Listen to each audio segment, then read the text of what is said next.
Hi, my name is Kristen Campbell, and today I will be discussing the findings of a community health needs assessment that was done on Central Phoenix, Arizona.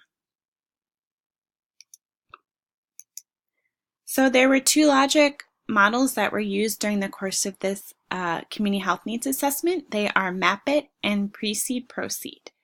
The MAP-IT framework stands for Mobilize, Assess, Plan, Implement, Track. It is a framework or guide for using Healthy People 2020 in a community. It is a step-by-step method for mapping out a road to healthy communities. This model considers not only what assets a community already has, but its needs as well. It allows for a clear plan with specific objectives. It allows for the assignment of different responsibilities. It assigns for a timeline that is realistic and not rushed or unattainable. And both public health professionals and community visionaries are able to work together in order to create a specific plan that is designed for the needs within a community. The second logic model was Precede Proceed. Precede standing for predisposing, reinforcing, and enabling constructs in educational environment, diagnosis, and evolution. Proceed standing for policy, regulatory, and organizational constructs in educational and environment development. Portions of the Precede Proceed model were used during this community health needs assessment as a mechanism for collecting, analyzing, and summarizing data. The phases were Phase 1 and Phase 2. Phase 1 is a social diagnosis or phase that involves finding out what the community itself wants and needs to improve their quality of life and health. Phase 2 is an epidemiological diagnosis or takes into account physical, political, social, and economic factors that are determining health issues within the community.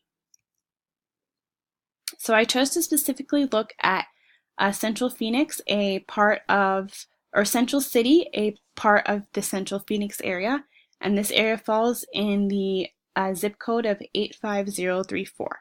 So I was able to gather some demographic information. So what was learned is that the median age is 32. There are over 50% white, while the rest of the population are either African American, Native American, Asian, Pacific Islander, another race, or identify as two or more races. There are many single-family households, and there are more males than females. So this pie graph depicts the families versus the singles. This shows that there are slightly more males than females, and this is a breakdown of the ethnicities, again over 50% white. So I made several observations within the community in order to gather some socioeconomic information. So qualitative data was used through the method of windshielding. I also conducted interviews as well as used a research study that surveyed a snapshot of homeless people in Phoenix, Arizona. This study was done by Arizona State University. So some of the information gathered was in regards to income, education, employment status, the built environment, transportation, family status, housing and amenities, as well as race and culture. So I did a drive-through of Central Phoenix, and I made several observations in Central City. Some things noted were a lack of access to healthy foods, many fast food restaurants and convenience stores, and lack of farmers markets. I also noted a lot of public transportation being used, and as well as people waiting for the bus. In downtown area of Central Phoenix, I observed people walking and biking, as well as many hipster-type restaurants, and there were a few apartment complexes and condominiums that appeared to be expensive. I also observed many homeless walking about or pushing shopping carts. During the interviews, I spoke with an employee that works for a nonprofit that assists the homeless.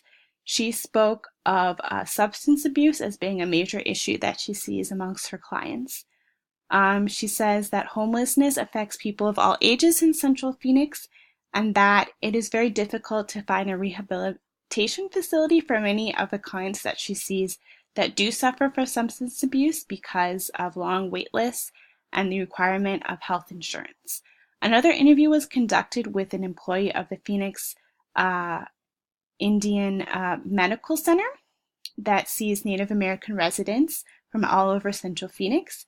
And some of the issues, health issues that she spoke about were diabetes, substance abuse, and obesity. So I was able to observe many issues in North Phoenix as well with homelessness and substance abuse. Here are some pictures taken during the windshielding. I mentioned public transportation, homeless, and here are some pictures taken from the Phoenix Indian Medical Center located in Central Phoenix. So from there I was able to identify the public health issue of substance abuse. Substance abuse, it was learned, is a considerable problem among teens and adolescents. There were over 1,000 deaths from overdoses in 2013, according to the Center for Disease Control, as well as there has been no significant decrease in the number of overdoses within the past few years. Several hospitals have noted increased admissions due to opioid usage as well. So this is showing drug-induced death rate. This goes for the state of Arizona, and as you can see, it has steadily increased. And here, Central Phoenix is being compared to Tucson and the number of rehabilitation facilities. On the left, we have Central Phoenix, and on the right, Tucson. And as you can see, there are quite a few more rehab facilities that are located in the Central Phoenix area. Another priority health issue was, of course, homelessness. It was found that the number of homeless people, both on the streets and in shelters on any given night, is in the thousands. Central Phoenix ranks the 15th highest for homeless families in the entire United States.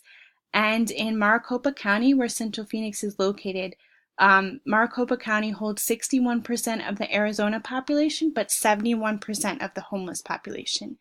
And the incidence of street homelessness has swelled by 60% in Central Phoenix. So again, I am depicting Central Phoenix and Tucson, this time homeless shelters. On the left, homeless shelters in Central Phoenix, and on the right, homeless shelters in Tucson. And as you can see, there are more that are located in Central Phoenix.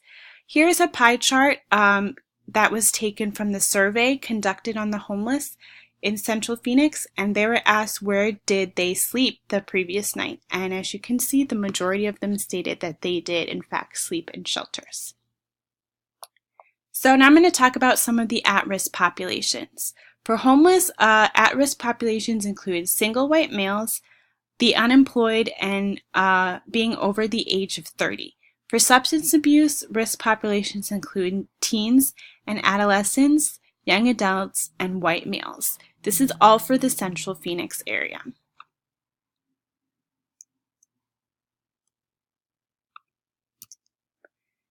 This is a breakdown more of the homeless at-risk populations in the Phoenix area. Here you have the gender profile as stated, more males than females. This is from 83 and 96, but as you can see, the number of females has in fact increased. This is a breakdown of race and ethnicity. As noted, there are more whites than any of the other races, as being white is a risk factor. And finally, age. It was stated those being over the age of 30. So this is a pie chart breaking down the age profile of the homeless. You see here ages 30 to 39, 40 to 49, 50 to 59, and over 60. The majority being over the age of 30. So in summary, during this community health needs assessment, it was learned that there are diverse degrees of socioeconomic status. Qualitative data was used through windshielding, as well as interviews with those employed within the community of Central Phoenix. The health status of the people was learned, and priority health issues of both homelessness and substance abuse were identified. From there, at-risk populations for these two priority health issues were identified.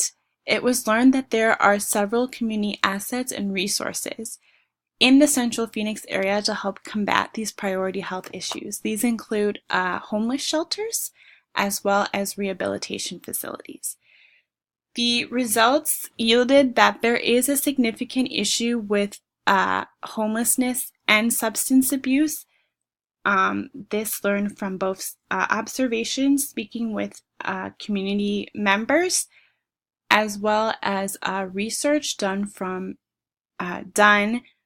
that included reading annual reports. There are some limitations to this community health needs assessment. One limitation is in regards to the snapshot of the homeless people in Phoenix, which surveyed homeless people. The homeless were required to self-report, and self-reporting is not the most reliable. Here is a pie chart asking the homeless what do they need in order to end their homelessness. And the majority that responded to this survey said that a job is what is most needed. So this is depicting the overall health in the state of Arizona. We have low, medium, and high overall health risk. This area in the square shows Central Phoenix, or shows Metro Phoenix. You can see right here where there's a little bit of red, this is where the Central Phoenix area lies. So overall, they are of high health risk. This is looking a little bit further and closer of the Metro Phoenix area in Tucson. Again, the dark being overall health risk. And here, again in this area, we have Central Phoenix. And here, Tucson. Red in both areas. These green dots represent behavioral outpatient clinics, including rehabilitation facilities. As you can see, there are quite a few more in the Central Phoenix area, which is right here, than in Tucson. These dots here are a lot more spread out and a lot fewer than in the Central Phoenix area. And finally, this is depicting income. Income was spoken about as a social indicator during this community health needs assessment. Many of the homeless that are in the Central Phoenix area being unemployed and therefore having a lack of income or steady income. So the purple represents low income. So we have this area here showing Metro Phoenix, and here's Central Phoenix. And as you can see, Central Phoenix is in purple. We take a look down here comparing it to Tucson, and Tucson is not in purple in the Central Phoenix area. So there's an indicator that those in the Central Phoenix area are suffering from low income a lot more than those in the Central Tucson area. So those were the findings of this community health needs assessment. I thank you very much for listening.